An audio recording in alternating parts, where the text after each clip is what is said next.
ரமதான் வருதுன்னு சொல்லி யாருக்காவது மகிழ்ச்சி இருக்கா? கண்ணியத்துக்குரியவர்களே, ரமதானை அடைவது பாக்கியம், ரமதானை அடைவது கண்ணியம், ரமதானை அடைவது அல்லாஹ்வின் அருள்.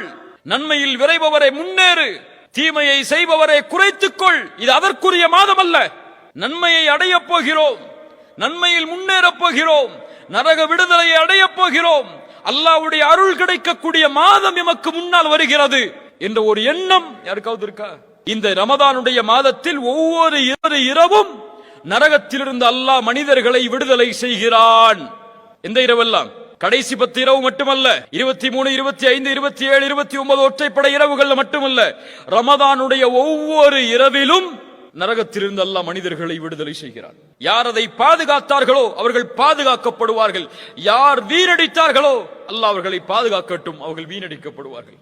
ரமதான் இபாதத்திற்காகவே ஒதுக்கப்பட வேண்டிய மாதம்.